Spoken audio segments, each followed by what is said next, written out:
Maximum இன்றைக்கி நம்ம index எல்லாமே ஃப்ளாட்டாக தான் வந்து க்ளோஸ் ஆகிருக்கு, ஆனால் பாசிட்டிவாக வந்து க்ளோஸ் ஆகிருக்கு. அதை பற்றி பார்ப்போம். நம்ம பார்த்துக்கிட்டு இருக்க ஐபிஓ கிட்டத்தட்ட 100% மேலே கிரே மார்க்கெட் ப்ரீமியம் போய்கிட்டு இருக்கு. இன்னும் ஒரு நாள் ரிமைனிங் இருக்குது. அதை பற்றி வந்து பார்ப்போம்.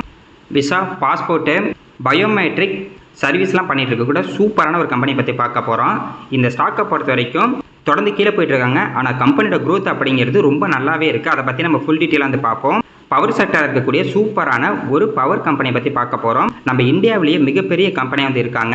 வருஷத்துக்கு 3 தடவை டிவிடெண்டும் கொடுத்துட்டு இருக்காங்க. இந்த வீடியோ ஃபுல்லாக பாருங்கள், கண்டிப்பாக உங்களுக்கு ரொம்ப யூஸ்ஃபுல்லாகவே இருக்கும். ஃபஸ்ட்டு நிஃப்டி 50 பற்றி பார்த்தலாம். நிஃப்டி 50 இன்றைக்கி ஃப்ளாட்டாக தான் க்ளோஸ் ஆகிருக்கு. அதாவது 20 புள்ளி வந்து பாசிட்டிவாக வந்து க்ளோஸ் ஆயிருக்காங்க. 0.08%. பேங்க்கு 0.29% பாசிட்டிவ் வந்து க்ளோஸ் ஆயிருக்காங்க. எம்ஓ டிஃபென்ஸ் 0.73% பாசிட்டிவ் வந்து க்ளோஸ் ஆயிருக்காங்க. சில்வர் கோல்டு இன்னைக்கு சூப்பராக வந்து இன்க்ரீஸ் ஆயிருக்காங்க. இன்னைக்கு சில்வரும் கோல்டும் நல்ல ஒரு பாசிட்டிவாக தான் வந்து இருந்தாங்க. சில்வரை பொறுத்த வரைக்கும் 3.32% பாசிட்டிவ், கோல்டு 1.89% பாசிட்டிவ், ஆட்டோவை பொறுத்த வரைக்கும் 0.62% நெகட்டிவ், ஐடி 0.38% நெகட்டிவ், மிட் 150 பீஸ் 0.08% பாசிட்டிவ். மேக்ஸிமம் இன்னைக்கு எல்லா இண்டெக்ஸும் பார்த்தீங்கன்னா ஃப்ளாட்டாக தான் வந்து இருந்துகிட்டு இருக்காங்க. நிஃப்டி 50 டாப் 5 கிரேட்ஸில் பவர் கிரிட் இருக்காங்க. HDFC life, Kotak bank, Nestle India, BEL இருக்காங்க. அதே மாதிரி டாப் 5 லூசர்ஸில் Maruti, Trent, HCL technologies, IndiGo, ONGC வந்து இருக்காங்க. ஐபிஓ பற்றி பார்த்துடலாம். இதுக்கு முன்னாடி நம்ம வந்து பார்த்தீங்கன்னா லலிதா ஜுவல்லரி ஐபிஓ வந்து பார்த்துருந்தோம். நானும் அப்ளை பண்ணியிருந்தேன், எனக்கு கிடைக்கல. அமௌண்ட் வந்து ரீஃபண்ட் வந்து ஆயிடுச்சு. இந்த 10 சென்ஸ் இன்ஸ்ட்ருமெண்டல் ஐபிஓ வந்து பார்த்தீங்கன்னா சூப்பராக வந்து போய்கிட்டு இருக்கு. ஆகஸ்ட் 20 ஓப்பன் ஆனிச்சு. க்ளோஸ் ஆகிற டேட் வந்து பார்த்தீங்கன்னா 24 வந்து க்ளோஸ் ஆகுது. அதாவது திங்கக்கிழமை வந்து க்ளோஸ் ஆகுது. இப்போதைக்கு கிரே மார்க்கெட் ப்ரீமியம் கிட்டத்தட்ட 100% மேலே வந்து இருக்குது. அதாவது இவங்க ஐபிஓவுக்கு ப்ரைஸ் பேண்டாக 285 ரூபாயிலேருந்து 300 ரூபாய் வந்து செட் பண்ணியிருந்தாங்க. அதாவது 300 ரூபாய்க்கு நம்ம ஐபிஓவில் வந்து அப்ளை பண்ண முடியும். நேற்றை பொறுத்த வரைக்கும் கிட்டத்தட்ட 83% கிரே மார்க்கெட் ப்ரீமியம் இருந்துச்சு. ஆனால் இன்றைக்கி ஆகஸ்ட் 21 வந்து பார்த்தீங்கன்னா கிரே மார்க்கெட் ப்ரீமியம் மட்டும் 325 ரூபாய். அதாவது இப்போ இருக்கிற மாதிரியே இந்த ஸ்டாக் வந்து லிஸ்ட் ஆனிச்சு அப்படின்னா கிரே மார்க்கெட் ப்ரீமியம் 325, அப்போ இஷ்யூ ப்ரைஸ் வந்து பார்த்தீங்கன்னா 300 ரூபாய். அப்படின்னா டோட்டலாக 625 ரூபாய்க்கு லிஸ்ட் ஆகிறதுக்கு வந்து பார்த்தீங்கன்னா நிறைய வாய்ப்பு இருக்குது. சூப்பரான ஒரு ஐபிஓவாக இது வந்து இருக்க போகுது. இன்றைக்கி மட்டும் பார்க்கும்போது கிட்டத்தட்ட 23 மடங்குக்கு மேலே சப்ஸ்கிரிப்ஷன் வந்து ஓவராலாக வந்து ஆயிருக்கு. ரீட்டைல் பீப்பிள் 17 மடங்குக்கு மேலேயும், QIP 1.30 மடங்கும், என்ஐ வந்து பார்த்தீங்கன்னா 140 மடங்கு வந்து சப்ஸ்கிரிப்ஷன் வந்து பண்ணியிருக்காங்க. எம்ப்ளாயிஸ் வந்து 18 மடங்கு மேலே சப்ஸ்கிரிப்ஷன் வந்து பண்ணியிருக்காங்க. இன்னும் திங்கக்கிழமை வந்து பார்த்தீங்கன்னா இதை விடவும் இன்னும் அதிகமான சப்ஸ்கிரிப்ஷன் ஆகிறதுக்கு வந்து நிறைய வாய்ப்பு இருக்குது. ஏன்னா கிரே மார்க்கெட் ப்ரீமியம் கிட்டத்தட்ட 100% மேலே போயிடுச்சு. அப்போ நிறைய பேர் இது வந்து அப்ளை பண்ண வந்து ட்ரை பண்ணுவாங்க. இந்த மாதிரி கிரே மார்க்கெட் ப்ரீமியம் அதிகமாக இருக்கிற ஐபிஓ ப்ளஸ் நிறைய பேர் ஒரு ஐபிஓவுக்கு சப்ஸ்கிரிப்ஷன் வந்து பண்ணாங்கன்னா லிஸ்டிங் இன்னும் ரொம்ப அதிகமாக இருக்கிறதுக்கு நிறைய வாய்ப்பு இருக்குது. இந்த கம்பெனியை பொறுத்த வரைக்கும் இப்போதைக்கு ரொம்ப சூப்பராக இருக்குங்க. BLS இன்டர்நேஷனல் சர்வீஸ் லிமிடெட், இந்த கம்பெனி பற்றி இப்போ ஃபுல் டீட்டெயிலாக பார்க்க போகிறோம். இந்த கம்பெனியோட க்ரோத் அப்படிங்கிறது ரொம்ப சூப்பராகவே இருக்குது. ஆனால் ஸ்டாக்கோட ப்ரைஸ் தொடர்ந்து கீழே போய்கிட்டே இருக்குது. ஃபஸ்ட்டு கம்பெனி பற்றி பார்த்துடலாம். இவங்க வந்து பார்த்தீங்கன்னா விசா அப்ளிகேஷன் அவுட் சோர்சிங் வந்து பண்ணிகிட்டு இருக்காங்க. நம்ம குளோபலாக வந்து பார்க்கும்போது இந்த சர்வீஸில் இவங்க மிகப்பெரிய கம்பெனியாக வந்து இருக்காங்க. விசா சர்வீஸை பொறுத்த வரைக்கும் இப்போ விசா வந்து பார்த்தீங்கன்னா நம்ம அப்ளிகேஷனை வந்து அவங்க வந்து எடுத்துக்குவாங்க, அதெல்லாம் சரி பண்ணுவாங்க. விசா எடுக்கிறதுக்கு அவங்க வந்து ஹெல்ப் பண்ணுவாங்க. அதுக்கு அடுத்தது பாஸ்போர்ட் அண்ட் கன்சுலர் சர்வீஸை பொறுத்த வரைக்கும் பாஸ்போர்ட்டுக்கு தேவையான அந்த அப்ளிகேஷன் இல்லை அதுக்கு எதாவது நம்மளுக்கு ஹெல்ப் பண்ணால் அது இவங்க வந்து பண்ணி கொடுப்பாங்க. அதுக்கப்புறம் பயோமெட்ரிக் சர்வீஸு, கைரேகை, அதுக்கப்புறம் பார்த்தீங்கன்னா கைரேகை சம்மந்தப்பட்ட அந்த டேட்டாவெல்லாம் இவங்க வந்து சேவ் பண்ணி வச்சுக்குவாங்க. அதுக்கப்புறம் கவர்மெண்ட்டில் இருந்து ஏதாவது கவர்னன்ஸ் சர்வீஸு, இப்போ எப்படின்னா குடிமக்களுக்கு தேவையான சேவையில் வந்து பார்த்திங்கன்னா ஏதாவது நமக்கு தேவைப்படும் அப்படின்னா அந்த சர்வீஸும் வந்து பண்ணிகிட்டு இருக்காங்க. டிஜிட்டல் சர்வீஸும் பண்ணிகிட்டு இருக்காங்க. கவர்மெண்ட் சர்வீஸ் எல்லாமே இவங்க டிஜிட்டலாக பண்ணிகிட்டு இருக்காங்க. சிம்பிளாக சொல்லணும்னா அதாவது இப்போ ஒரு கவர்மெண்ட் இல்லைனா எம்பசி இருக்காங்கன்னா அந்த எம்பசி என்ன பண்ணுவாங்கன்னா BLSட்ட வந்துட்டு விசா அப்ளிகேஷன் சென்டரை நீங்கள் நடத்திக்கலாம் அப்படின்ற மாதிரி வந்து சொல்லிடுவாங்க. அப்போ இவங்க என்ன பண்ணுவாங்கன்னா இப்போ நம்மளுக்கு வந்து பாஸ்போர்ட்டோ விசா ஏதாவது ஒன்று தேவைப்படும்னா நம்ம வந்துட்டு BLSட்ட போவோம். அவங்க அந்த சர்வீஸ்லாம் பண்ணி கொடுத்துட்டு அது கவர்மெண்ட்டோ இல்லைனா எம்பசிகிட்ட கொடுத்துருவாங்க. இப்போ சிம்பிளாக சொல்கிறேன், இப்போ நமக்கு வந்து ஒரு பாஸ்போர்ட்டோ விசாவோ நம்மளுக்கு வந்து தேவைப்படுது அப்படின்னா நம்ம BLSட்ட போனோம்னா BLS என்ன பண்ணுவாங்கன்னா நம்மளோட டாக்குமெண்ட் எல்லாத்தையும் அவங்க எடுத்துக்குவாங்க, அது எல்லாமே ப்ராசஸ் பண்ணுவாங்க. அதுக்கப்புறம் பயோமெட்ரிக் கலெக்ட் பண்ணுறது எல்லா விஷயமும் வந்து பண்ணிக்குவாங்க. எல்லா ப்ராசஸும் இவங்க முடிச்சுட்டு எம்பசிக்கு வந்து பார்த்தீங்கன்னா நம்மளோட அப்ளிகேஷனை அனுப்பிடுவாங்க. அவங்க தான் ரிஜெக்ட்டு இல்லை வந்து அப்ரூவ் பண்ணுறது எல்லாமே எம்பசி ஆர் கவர்மெண்ட் வந்து பார்த்துக்குவாங்க. இவங்க நடுவில் இருக்க ஒரு புரோக்கர் மாதிரி அப்படின்ற மாதிரி வச்சுக்கலாம். கண்டிப்பாக இந்த பிஸ்னஸ் வந்து பார்த்தீங்கன்னா கடைசி வரைக்கும் இருந்துட்டு தான் இருக்கும். ஏன்னா இப்போ இன்னும் போக போக நிறைய பேர் விசா பாஸ்போர்ட் அப்ளை பண்ணி நிறைய கண்ட்ரிஸ்க்கு வந்து போக ஆரம்பிச்சிட்டாங்க. அதனால் இவங்களுக்கு பிஸ்னஸும் ரொம்ப அதிகமாகவே வந்து வரும். கரண்ட் பிரைஸ் 271 ரூபாய்க்கு வந்து ட்ரேட் ஆகிட்டு இருக்கு. கிட்டத்தட்ட 500 ரூபாய்க்கு மேலே இந்த ஸ்டாக்கோட பிரைஸ் இப்போ 270 ரூபாய்க்கு வந்து ட்ரேட் ஆகிட்டு இருக்கு. மார்க்கெட் கேப் 11,000 கோடிக்கு மேலே வந்து இருக்கு.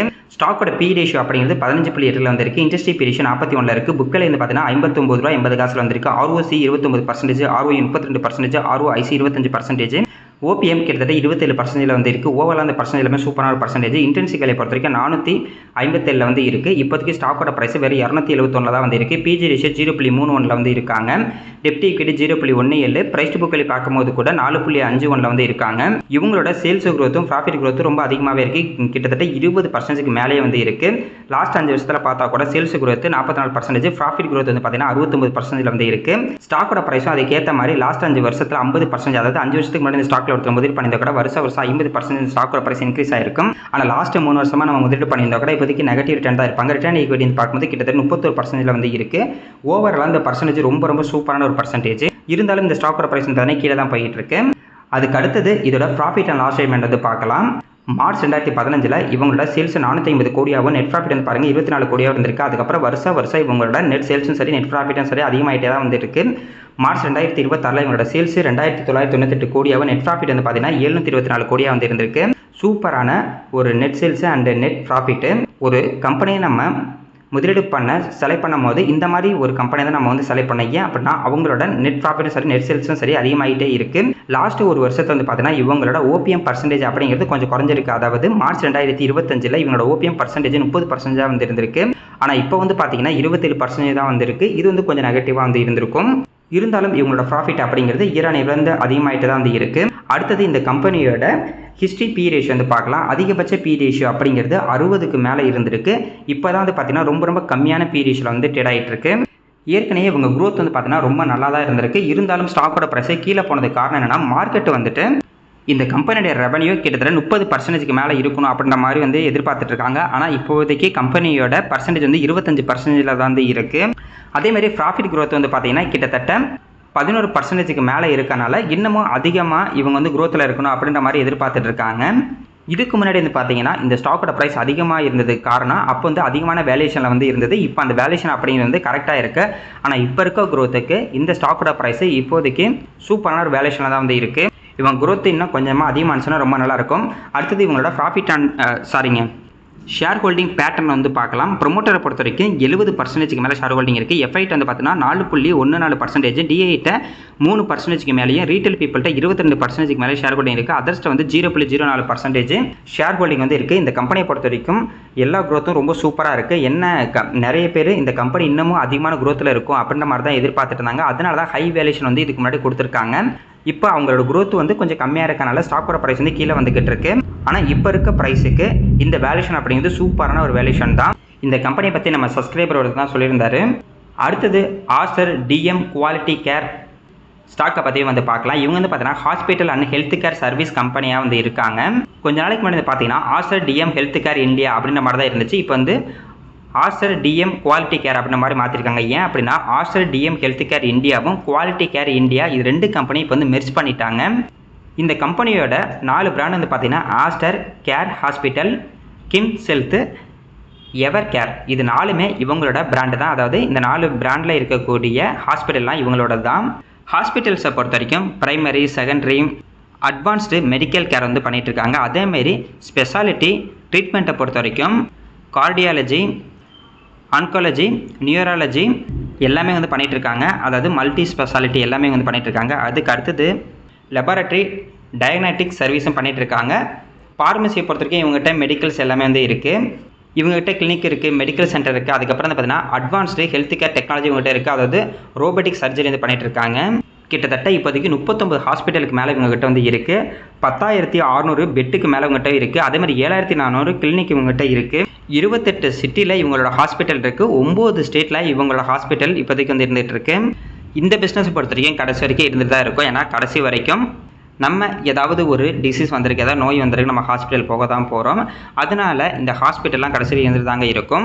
கரண்ட் ப்ரைஸ் 759 ரூபாய்க்கு வந்து ட்ரேட் ஆகிட்டு இருக்கு. கிட்டத்தட்ட லிஸ்ட் ஆனதுலேருந்து இப்போ வரைக்கும் பார்த்தீங்கன்னா 339% வந்து அதிகமாக இருக்குது. அதாவது கொரோனா டைமில் அவங்க வந்தாங்க அப்படின்ற மாதிரி வந்து வச்சுக்கலாம். மார்க்கெட் கேப் 67,000 கோடிக்கு மேலே வந்திருக்கு. ஸ்டாக்கோட பி ரேஷியோ அப்படிங்கிறது 184 இருக்குது. இண்டஸ்ட்ரி பி ரேஷியோ அப்படிங்கிறது 46 வந்திருக்கு. Book value 88, dividend yield 0.40%, ROC 11%, ROE 10%, ROIC 10%, OPM 18% வந்திருக்கு. இன்ட்ரின்சிக் வேல்யூ 99 வந்திருக்கு. பிஜி ரேஷியோ வந்து பாருங்க நெகட்டிவ்ல வந்து இருக்கு. இது மட்டும் இப்போதைக்கு நெகட்டிவா இருக்கும். அதுக்கடுத்து டெப்ட் ஈக்விட்டி 0.49 இருக்கு. பிரைஸ் டு புக் வேல்யூ 8.70 வந்து இருக்கு. அடுத்தது இவங்கள சேல்ஸ் growth ப்ராஃபிட் growth வந்து பார்க்கலாம். சேல்ஸ் growth ப்ராஃபிட் growth பொறுத்த வரைக்கும் ஒரே மாதிரியே இருக்காது. 2% இன்க்ரீஸ் ஆகும். அதுக்கப்புறம் பார்த்தீங்கன்னா இவங்களோட சேல்ஸ் வந்து கொஞ்சம் கம்மியாக மறுபடியும் இன்க்ரீஸ் ஆகும். அப்படியே தான் போயிட்டு இருக்கு. ஆனால் ஸ்டாக்கோட பிரைஸ் பார்த்தீங்கன்னா தொடர்ந்து இன்க்ரீஸ் ஆகிட்டே தான் வந்து இருக்கு. லாஸ்ட் 5 வருஷத்தில் 32% வந்து அதிகமாக இருக்கு வருஷம். ரிட்டர்ன் ஈக்விட்டி மினிமம் வந்து பார்த்தீங்கன்னா சிங்கிள் டிஜிட்டில் இருக்கு. இப்போ லாஸ்ட் ஒரு வருஷத்துல தான் இவங்களோட ரிட்டர்ன் ஈக்விட்டி வந்து கொஞ்சம் அதிகமாக இருக்கு. அடுத்தது இவங்களோட குவார்டர்லி ரிசல்ட் வந்து பார்க்கலாம். அதில் நம்மளால தெளிவாக வந்து பார்க்க முடியும். ஜூன் 2023 உங்களோட சேல்ஸ் 841 கோடி, நெட் ப்ராஃபிட் வந்து பாருங்க 20 கோடி வந்திருக்கு. அதுக்கு அடுத்த குவார்ட்டரில் இவங்க நெகட்டிவ் ரிட்டர்ன் 15 கோடி வந்து லாஸ் கொடுத்துருக்காங்க. அதுக்கு அடுத்தது 209 கோடி நெட் ப்ராஃபிட்டாக கொடுத்துருக்காங்க. அதுக்கப்புறம் வந்து பாருங்கள் மறுபடியும் வந்து லாஸ் கொடுத்துருக்காங்க 2 கோடி. இந்த மாதிரி தான் இவங்க ஒவ்வொரு குவார்ட்டரில் வந்து கொஞ்சம் அதிகமான ரிசல்ட் வந்து தருவாங்க. அதை பாசிட்டிவில் தான் இருப்பாங்க, லாபம் தருவாங்க. அதுக்கப்புறம் அந்த லாபம் குறையும், இப்படியே தான் இருக்கும். ஆனால் ஜூன் 2026 வந்து பார்த்தீங்கன்னா இவங்களோட சேல்ஸ் 1311 கோடி ஆகும். நெட் ப்ராஃபிட் வந்து பாருங்கள் வெறும் 29 கோடி தான் வந்து கொடுத்துருக்காங்க. ஆனால் போன குவார்ட்டரில் 154 கோடியும், அதுக்கு முன்னாடி வந்து பார்த்தீங்கன்னா 94 கோடியும் ஈரானியர் கம்பேர் பண்ணும்போது ரிசல்ட் வந்து கொடுத்துருக்காங்க. எப்படி பார்த்தாலுமே இவங்க வந்து பார்த்தீங்கன்னா பாசிட்டிவில் தான் இப்போதைக்கு இருந்துட்டு இருக்காங்க. ஆனால் அப்பப்போ அதிகமாகவும் அப்பப்போ கம்மியாகவும் வந்து கொடுத்துட்டு இருக்காங்க. எப்போல்லாம் இப்போ ஒரு கம்பெனி வந்து அதிகமான ரிசல்ட் கொடுக்குறாங்கன்னா சடனாக வந்து ஸ்டாக்கோட ப்ரைஸ் இன்க்ரீஸ் ஆகும். அதுக்கப்புறம் கம்மியான ரிசல்ட் கொடுத்தாங்க அப்படின்னா கொஞ்சம் கீழே போகும். மறுபடியும் அவங்க நல்ல ரிசல்ட் கொடுக்கும்போது இன்க்ரீஸ் ஆகும். இதே தான் நடந்துகிட்டு இருக்கும். அடுத்தது இவங்களோட ப்ராஃபிட் அண்ட் லாஸ் ஸ்டேட்மெண்ட் வந்து பார்க்கலாம். மார்ச் 2015 சேல்ஸ் growth 3876 கோடி ஆகும். நெட் ப்ராஃபிட் 272 கோடி வந்து கொடுத்துருக்காங்க. அதுக்கப்புறம் மார்ச் 2016 இவங்க நெட் ப்ராஃபிட் அப்படிங்கிறது வெறும் 8000 கோடி தான் வந்து கொடுத்துருக்காங்க. இப்போ மார்ச் 2024 வந்து பார்க்கும்போது சேல்ஸ் 4643 கோடியும், நெட் ப்ராஃபிட் பார்த்தீங்கன்னா 427 கோடி தான் வந்து கொடுத்துருக்காங்க. போன வருஷம் வந்து பார்த்தீங்கன்னா 5408 கோடி, அதில் வந்து அதர் இன்கமில் 5169 கோடி வந்து வந்திருக்கு.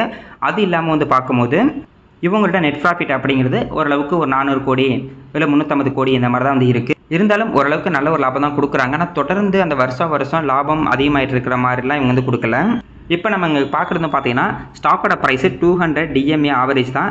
கிட்டத்தட்ட ஸ்டாக்கோட ப்ரைஸ் வந்து பார்த்தீங்கன்னா ஒரு ஹை போகுது. அதுக்கப்புறம் எப்போல்லாம் இந்த பிளாக் லைனை வந்து டச்சாகவே கீழே போகுதோ அதுக்கப்புறம் கொஞ்ச நேரம் கழிச்சு மறுபடியும் இன்க்ரீஸ் ஆகுது. இப்போதைக்கு நல்ல ஒரு ஹை போயிட்டு மறுபடியும் அந்த 200 DMA ஆவரேஜ் பக்கத்தில் வராங்க. பார்க்கலாம் மறுபடியும் இங்கே டச் பண்ணிட்டு மேலே போனால் நல்லா இருக்கும். இருந்தாலும் இப்போ தான் பார்த்தீங்கன்னா இந்த ஹாஸ்பிட்டல் ரெண்டுமே வந்து மெர்ஸ் ஆகிருக்கு. இதுக்கப்புறம் உங்கள் ரிசல்ட் நல்லா கொடுத்தாங்கன்னா கூட ரொம்ப நல்லாயிருக்கும். இப்போ யாராவது நான் வந்து ஹையில் வாங்கிட்டேன் இல்லைனா லாங் டேர்முக்கு பண்ண போகிறேன் அப்படின்னா கூட எப்போல்லாம் இந்த ஸ்டாக்கோட ப்ரைஸ் வந்து பார்த்தீங்கன்னா மார்க்கெட் வந்து கீழே போகும்போது அந்த ஸ்டாக்கோட ப்ரைஸும் கீழே வரும். கரெக்டாக அந்த 200 DMA பக்கத்தில் வரும்போது நம்ம அது ஒரு அக்கமுலேஷன் ஸ்டேஜை நம்ம வந்து வச்சுக்கலாம். பார்க்கலாம் கொஞ்சமாக கீழே வரட்டும். அதே மாதிரி ஷேர் ஹோல்டிங் பேட்டர்னை பொறுத்த வரைக்கும் ப்ரொமோட்டர்கிட்ட கிட்டத்தட்ட 53%, F8 வந்து பார்த்தீங்கன்னா 10%, D8 வந்து 16.48%, ரீட்டைல் பீப்புள்கிட்ட 19.48% ஷேர் ஹோல்டிங் இருக்குது. இதில் ரொம்ப முக்கியமாக நம்ம கவனிக்க வேண்டியது இப்போ ப்ரொமோட்டரை பொறுத்த வரைக்கும் 40% இருந்த அந்த ஷேர் ஹோல்டிங் வந்து 53% வந்து மாறி இருக்குது. இது கண்டிப்பாக வந்து பார்த்தீங்கன்னா ஒரு பாசிட்டிவாக இருக்கும். அதாவது எந்த ஒரு கம்பெனியாக இருந்தாலும் ப்ரொமோட்டர் ஹோல்டிங் வந்து அதிகமாகுது அப்படின்னா அது வந்து பார்த்தீங்கன்னா பாசிட்டிவ் வந்து எல்லோரும் எடுத்துக்குவாங்க. அதேமாதிரி ப்ரொமோட்டர் ஹோல்டிங் வந்து கம்மியாகுது அப்படின்னா அது வந்து கொஞ்சம் நெகட்டிவாக தான் வந்து போகும். பார்க்கலாம் இப்போ ப்ரொமோட்டர் ஹோல்டிங் வந்து மாறி இருக்கனால மேபி இந்த கம்பெனி இன்னும் நல்ல ஒரு க்ரோத்தில் இருக்குமா என்னென்னு வந்து தெரியல. எது நடந்தாலும் கம்பெனி ப்ரொமோட்டர் தான் தெரியும். அதனால் அவங்க கொஞ்சம் அதிகமாக்குறாங்க அவங்களோட ஷேர் ஹோல்டிங் அப்படின்னா அது கண்டிப்பாக பாசிட்டிவாக தான் இருக்கும். நம்ம வெயிட் பண்ணி பார்ப்போம் இதோட இம்பாக்ட் எப்படி இருக்குது அப்படின்னு. Power grid corporation of India limited இந்த கம்பெனி வந்து பார்த்தோன்னா இந்தியாவில் இருக்கக்கூடிய பவர் டிரான்ஸ்மிஷன் கம்பெனியில் மிகப்பெரிய கம்பெனி. இவங்க பவர் டிரான்ஸ்மிஷன் தான் வந்து இருக்காங்க. இந்த கம்பெனியை பொறுத்த வரைக்கும் கிட்டத்தட்ட 1989 extra high voltage alternative current and high voltage direct current transmission lines வந்து பார்த்தீங்கன்னா அப்பயே வந்து போட்டாங்க. அதாவது கரண்ட்டை ஒரு இடத்துலேருந்து இன்னொரு இடத்துக்கு ரொம்ப அதிகப்படியான கரண்ட்டை டிரான்ஸ்மிட் பண்ணுற ஒர்க்கு தான் இவங்களோட ஒர்க்கு. இவங்களோட பெரிய அட்வான்டேஜ் என்னென்னா யார் வேணுமாலும் கரண்ட்டை வந்து தயாரிக்கலாம். ஆனால் டிரான்ஸ்மிட் பண்ணுறதுக்கு கண்டிப்பாக இந்த கம்பெனியோட பிஸ்னஸ் வந்து தேவைப்படும். ஏன்னா இப்போ ஒரு இடத்துல வந்து பவர் பிளான்ட் வந்து ஒரு இடத்துல வந்து இருக்கும். அந்த இடத்துல இருந்து நம்ம மக்களுக்கு அது கன்சியூமருக்கு கொண்டு வரதுக்கு கண்டிப்பாக பவர் டிரான்ஸ்மிஷன் லைன்ஸ் வந்து தேவைப்படும். இப்போ நம்ம வந்து பார்த்தீங்கன்னா சோலாரு விண்டு இது மாதிரி நம்ம க்ரோத்தில் இருக்கனால இப்போ அந்த சோலார் விண்டுலாம் சிட்டிக்கு அவுட்டரில் தான் எங்கேயாவது நம்ம வந்து பார்த்தீங்கன்னா அதோட பிளான்ட் எல்லாமே இருக்கும். அந்த இடத்துல இருந்து ஒரு இடத்துல கிரில் வந்து ஸ்டோர் பண்ணிட்டு அதுக்கப்புறம் அந்த இடத்துல டிஸ்ட்ரிபியூட் பண்ணுறது கண்டிப்பாக இந்த மாதிரி கம்பெனி எல்லாமே தேவைப்படுவாங்க. நம்ம பவர் கிரிட்டை பொறுத்த வரைக்கும் இந்தியாவோட மிகப்பெரிய கம்பெனியாக இருக்கனால ஆல்ரெடி இவங்ககிட்ட ஏகப்பட்ட டிரான்ஸ்மிஷன்ஸ் லைன்ஸ் வந்து இருக்குது. அதாவது இவங்களுக்கு ரொம்ப அதிகப்படியான டிரான்ஸ்மிஷன் லைன்ஸ் இருக்கனால இவங்களுக்கு மிகப்பெரிய ஒரு மோட்டாவே இருக்குது. புதுசாக ஏதாவது ஒரு கம்பெனி இந்த பிஸ்னஸ்க்குள்ளே வரணும் அப்படின்னா அவங்களுக்கு அதிகப்படியான அமௌண்ட் வர இன்வெஸ்ட்மெண்ட் வந்து தேவைப்படும். அதனாலே இந்த பிஸ்னஸ்க்குள்ளே ஏதாவது புதுசாக ஒரு கம்பெனி வருது அப்படின்னா கொஞ்சம் வந்து பார்த்தீங்கன்னா கொஞ்சம் நெகட்டிவாக வந்து எடுத்துக்கோங்க. ஏன்னா அதிகப்படியான இன்வெஸ்ட்மெண்ட் வந்து தேவைப்படுறனால அந்த போட்ட காசு எடுக்கிறது கொஞ்ச நாள் வந்து ஆகும். இந்த கம்பெனி கன்சல்டன்சி சர்வீஸ் வந்து பண்ணிட்டு தான் வந்து இருக்காங்க. Power sector consultancy, project management service எல்லாமே இவங்க வந்து பார்த்தீங்கன்னா பண்ணிட்டு தான் வந்து இருக்காங்க. இவங்களோட ரெவன்யூ வந்து பார்த்தீங்கன்னா தொடர்ந்து வந்து அதிகமாகிட்டு தான் இருக்கும். இப்போ ஏதாவது ஒரு அக்ரிமெண்ட் போட்டாங்க அப்படின்னா ஒரு லாங் டேர்முக்கு வந்து போட்டுருவாங்க. அதனால இவங்களுக்கு தொடர்ந்து வந்து பார்த்தீங்கன்னா ரெவன்யூ அப்படிங்கிறது வந்துகிட்டே தான் வந்து இருக்கும். ரொம்ப ஒரு சூப்பரான ஒரு கம்பெனி. கரண்ட் பிரைஸ் 272 ரூபாய்க்கு வந்துட்டு ஆகிட்டு இருக்கு. லாஸ்ட் 5 வருஷத்தில் 103% இந்த ஸ்டாக்கோட பிரைஸ் இன்க்ரீஸ் ஆயிருக்கு. மார்க்கெட் கேப் 2,53,000 கோடிக்கு மேலே இருக்குது. ஸ்டாக்கோட பி ரேஷியோ அப்படிங்கிறது 16 வந்திருக்கு. ROC 9%, ROE 15%, ROIC 13%, OPM 73% வந்து இருக்குது. இன்டென்சிக் வேலையை பொறுத்த வரைக்கும் 148 இருக்குது. பிஜி ரேஷியோ -9 வந்து இருக்குது. இது வந்து கொஞ்சம் பார்த்தீங்கன்னா நெகட்டிவாக இருக்கும். டிவிடெண்ட் பேட் ரேஷியோ 52.6% வந்து இருக்குது. அதாவது உங்களுக்கு 100 ரூபா லாபம் வருதுன்னா அதில் 52 ரூபா டிவிடெண்டாக வந்து கொடுக்குறாங்க. இன்னமும் இந்த டிவிடெண்ட் பர்சன்டேஜ் வந்து அதிகமாக்கும் போது நம்மளுக்கு டிவிடெண்ட் ஈல்டு ரொம்ப அதிகமாக வரும். இப்போதைக்கு டிவிடெண்ட் ஈல்டு அப்படிங்கிறது 3.30% வந்து இருக்குது. நல்ல டீசென்ட்டான ஒரு டிவிடெண்ட் ஈல்டு. அடுத்தது டெப்ட் ஈக்விட்டி 1.47 வந்து இருக்காங்க. இவங்க வந்து பார்த்தீங்கன்னா கடன் அப்படிங்கிறது கொஞ்சம் அதிகமாக இருக்குது. கண்டிப்பாக உங்களுக்கு கடன் அப்படிங்கிறது கொஞ்சம் அதிகமாக தேவைப்படும். பிரைஸ் டு புக் வேல்யூ பார்த்தீங்கன்னா 2.56 இருக்குது. அதே மாதிரி இவங்க CAGR வந்து பார்க்கலாம். லாஸ்ட் 10 வருஷத்தில் சேல்ஸ் growth 9%, ப்ராஃபிட் growth பார்த்தீங்கன்னா 9% வந்து இருக்குது. ஸ்டாக்கோட பிரைஸும் பாருங்கள், அதுக்கேற்ற மாதிரி லாஸ்ட் 10 வருஷத்தில் 10% CAGRல வந்து growth ஆகிட்டு இருக்கு. ரிட்டர்ன் ஈக்விட்டி பார்த்தீங்கன்னா கிட்டத்தட்ட 17% வந்து இருக்குது. இன்றைக்கி கூட ஒரு நியூஸ் வந்திருக்கு. என்னன்னா பவர் கிரிட் ஷேர் ஹோல்டர்ஸ் எல்லாமே 40,000 கோடி இன்னும் அதிகமாக வந்து இவங்க வந்து பாரோயிங் பண்ணிக்கலாம், அதாவது கடன் வாங்கிக்கலாம் அப்படின்ற மாதிரி இன்றைக்கி வந்து அப்ரூவ் பண்ணியிருக்காங்க. அதனால இன்றைக்கி இந்த ஸ்டாக்கோட பிரைஸ் கிட்டத்தட்ட 3% வந்து அதிகமானுச்சு. இந்த மாதிரி கடன் வந்து இவங்க அதிகமாக வாங்கிக்கலாம் அப்படின்னு அப்ரூவ் ஆகும்போது அந்த கடனை வச்சு மறுபடியும் இவங்க டிரான்ஸ்மிஷன் லைன்ஸ் வந்து அதிகமாக போடுவாங்க. அதாவது அசட்டோ இல்லை ஏதாவது ஒரு ப்ராஜெக்ட் வந்து பண்ணுவாங்க. அதனால் இவங்களுக்கு ரெவன்யூ வந்து அதிகமாகும். அதனால் ப்ராஃபிட் வந்து பார்த்தீங்கன்னா அதிகமாகிறதுக்கு வந்து நிறைய வாய்ப்பு இருக்குது. அதனால தான் இன்றைக்கி அது ஒரு பாசிட்டிவ் எடுத்துகிட்டு இன்றைக்கி அந்த ஸ்டாக் ப்ரைஸ் வந்து இன்க்ரீஸ் ஆயிருக்கு. அடுத்தது இவங்களோட ப்ராஃபிட் அண்ட் லாஸ் ஸ்டேட்மெண்ட் வந்து பார்க்கலாம். மார்ச் 2015 சேல்ஸ் growth 17,000 கோடிக்கு மேலேயும், அதே நெட் ப்ராஃபிட் வந்து பாருங்கள் 5,046 கோடி இருந்திருக்கு. இப்போ மார்ச் 2026 உங்களோட சேல்ஸ் 46,733 கோடியும், நெட் ப்ராஃபிட் வந்து பாருங்கள் 15,928 கோடி அப்படின்ற மாதிரி அதிகமாக இருக்குது. இயர் அண்ட் இயர் வந்து பார்த்தாலும் சரி இல்லை லாங் டேர்மில் வந்து பார்த்தா கூட சரி இவங்களோட நெட் சேல்ஸும் சரி நெட் ப்ராஃபிட்டும் சரி கிராஜுவலாக இன்க்ரீஸ் ஆகிட்டு இருக்குது. ஆனால் ரொம்ப growth இல்லை, ஸ்டடியாக வந்து இன்க்ரீஸ் ஆகிட்டே இருக்குது. அடுத்தது இவங்களோட பி ரேஷியோ வந்து பார்க்கலாம். அதிகபட்ச பி ரேஷியோ அப்படிங்கிறது 21 வரைக்கும் போயிருக்கு. இப்போ லாஸ்ட்டாக வந்து கம்மியானது 2023 10 வரைக்கும் போயிருக்கு. ஆனால் இப்போ ரீசெண்டாக கம்மியான பி ரேஷியோ அப்படிங்கிறது கிட்டத்தட்ட 15 இருக்குது. இப்போ இந்த ஸ்டாக்கோட பி ரேஷியோ கரெக்டாக 15 தான் இருக்குது. ஸ்டாக்கோட ப்ரைஸும் அதற்கு கையிலேருந்து இப்போதைக்கு லோ ப்ரைஸில் தான் இருக்குது. மேபி இது வந்து பார்த்தீங்கன்னா நம்மளுக்கு ஒரு வாய்ப்பாக கூட வந்து இருக்கும். கரெக்டாக லோ பி ரேஷியோவில் தான் வந்து ட்ரேட் ஆகிட்டு இருக்கு. இல்லை இது இன்னமும் கீழே போனுச்சுன்னா அது சூப்பரான ஒரு வாய்ப்பாக இருக்கும் நம்மளுக்கு ஃபியூச்சரில். அடுத்தது இவங்களோட ஷேர் ஹோல்டிங் பேட்டர் வந்து பார்க்கலாம். ப்ரமோட்டர்கிட்ட 51%, எஃப்ஐட் வந்து பாருங்கள் 24%, டிஐட்ட 20% மேலே இருக்குது. ரீட்டைல் பீப்புள்கிட்ட வெறும் 3.63% ஷேர் ஹோல்டிங் தான் இருக்குது. அதாவது ஒரு 3% தான் ரீட்டைல் பீப்புள் இதில் வந்து முதலீடு வந்து பண்ணியிருக்காங்க. அப்போ பார்த்துங்க இது வந்து எந்தளவுக்கு சூப்பரான ஒரு கம்பெனி. ஏன்னா ஸ்டெடியான growth ப்ளஸ் டிவிடெண்ட் வந்து கிடச்சிக்கிட்டே இருக்குது. அதனால தான் எஃப்ஐடி வந்து அதிகமாக வந்து இதில் வந்து இன்வெஸ்ட்மெண்ட் வந்து பண்ணியிருக்காங்க. டிவிடெண்டை பொறுத்த வரைக்கும் வருஷத்துக்கு 3 தடவை இவங்க வந்து டிவிடெண்ட் தராங்க. 2வது மாதம், 8வது மாதம், 11வது மாதம். 2026 2வது மாதம் ₹3.25 8வது மாதம் ₹1.25 டிவிடெண்ட் கொடுத்துட்டாங்க. அடுத்த டிவிடெண்ட் 11வது மாதம் வரதுக்கு நிறைய வாய்ப்பு இருக்குது. பார்ப்போங்க. இந்த வாரம் நான் மார்க்கெட்டு ஃப்ளாட்டாக தான் க்ளோஸ் ஆயிருக்கு. அடுத்த வாரம் பாசிட்டிவாக இருந்தால் ரொம்ப நல்லாயிருக்கும். வெயிட் பண்ணி வந்து பார்ப்போம்.